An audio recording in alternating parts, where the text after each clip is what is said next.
Hello, Stewart's A9. Well, I have been having a little bit of fun watching, catching up on some of the horror movies that I have either never seen or just not seen in, like, since I was a kid.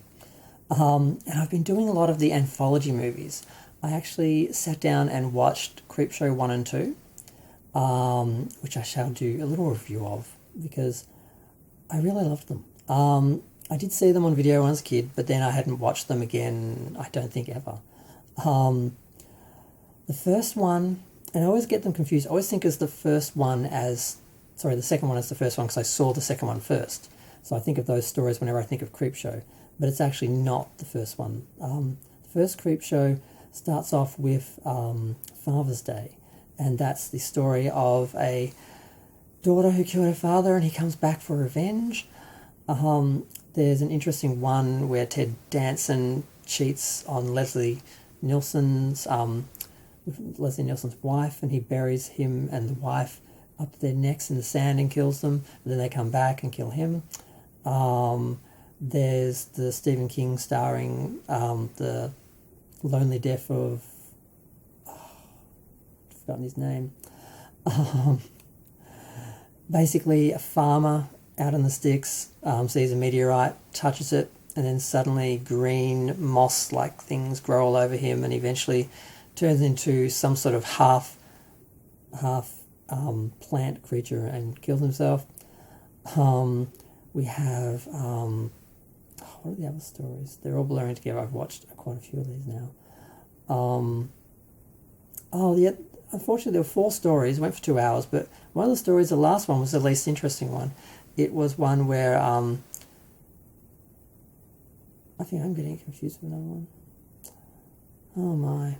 Either way, the first one wasn't quite as good as the second one. It's one of the few cases where the sequel, is actually better, I think. The first one is a little dry, and I don't know if it's because I watched it second or if the second one really is better. Now, that was done in 82, and it starts off with the kid reading the comic, Creepshow, and his dad taking it and being angry that he's using it and everything, and he ends up buying a voodoo doll from the magazine and using it against his dad in the end, and there's no real like all these came from the old Tales from the Crypt and Vault of Horror comics from the 50s, which got a really bad reputation. And they all seem to have these sort of characters or creatures who sort of were hosts. There was like the Crypt Keeper, who was like an old man, and then there was a witch. There was later in Tales of the Dark Side and that. No, Tales of the Dark Side didn't have one. Creepshow eventually...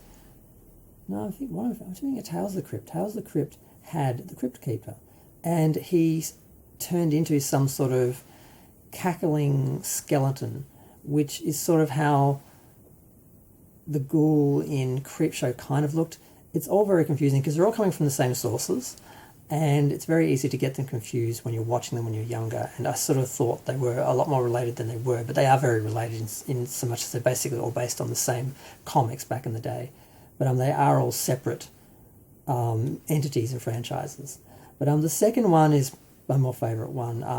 It has... the story I remember the most is the raft. And that's the one where the kids go out to this raft on a tiny little lake in the summer. And there's this giant monster that's like an oil slick that starts hunting them and devouring them. And it's got one of the better endings ever, where the last kid, the smartest one, the final girl essentially, but it's a guy. God, don't want to go into that. But the second last person to die while they're being devoured, he basically swims, gets out in time, and says, "I beat you," and then the creature just jumps up like a wave and lands on top of him. It's one of the better endings for any of these stories. And we've also got, of course, is it Chief Woodenhead? There's a story about a town that's dying and a guy who's running a general store, and the local Indian people give him some of their prized possessions to help for the fact they can't pay for things. And then one of the younger members of the tribe basically breaks in to try and steal it because he wants to leave and go to Hollywood, and he kills the people who own the store, and they've got a wooden Indian out the front, and that comes and kills him and scalps him. That was a good one.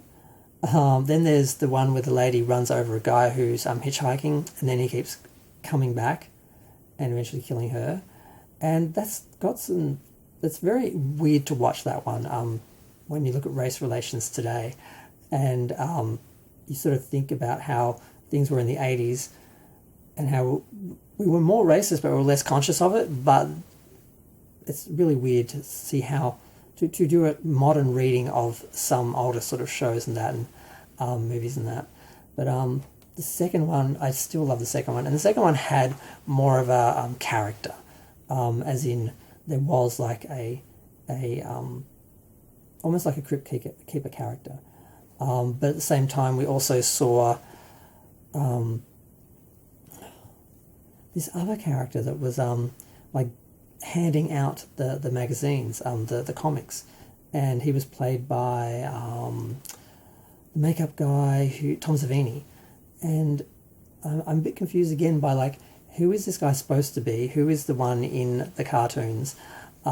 Is he supposed to be the Crypt Keeper? Because we saw the Crypt Keeper in the original 1973 Tales from the Dark Side, and then we saw a later version in the TV series, and they did movies, and they followed on from then with that type. Is it the same person? You know, they seem to have merged the Crypt Keeper and the Witch and made them into a zombie, and all of these franchises seem to have their own. But and I just really loved it. I just really enjoyed watching it. I watched the two together, one after the other. And I mean, the thing I love about the first film is that they do present it like a comic book. They have drawn panels, and it's almost like you're looking through the magazine and that. The second one, only that a little bit. It's less, but the stories were better. But they were shorter. They did 3, so it was an hour and a half, whereas the first one was 2 hours. And I hope I'm not getting any of these confused with Tales from the Dark Side or Tales from the Crypt, because I've seen the whole Tales from the Dark Side series, and I watched the Tales from the Dark Side movie, and I watched the Tales from the Crypt movies as well as the Creepshow ones, and I'm trying to do reviews of them afterwards, a couple of days after watching them all. But I'm going to go. Feel free to share, like, comment, subscribe. I just wanted to share how much I love these films. I love anthology films. There's something about anthology stories and short stories that I really enjoy, and there aren't enough of them. They don't do well commercially. There's a few other good ones, but ones like was not the Monster Squad. That's the one with the Universal. There's another one called the Monster. I've forgotten. There's a few other ones. There's Campfire Tales. There are a few that have been made over the years, but none of them have really been big hits. Like Twilight Zone movie was sort of like that as well. Unfortunately, they don't do well because there's something about telling the multiple stories that people have trouble engaging in, whereas, you know, a film with a single narrative sort of seems to work better for cinema audiences. It's better for anthology for TV, like doing anthology TV. But yeah, I loved it. Just want to share that. If you haven't seen them, see them. They're great. I'm going to go. Bye.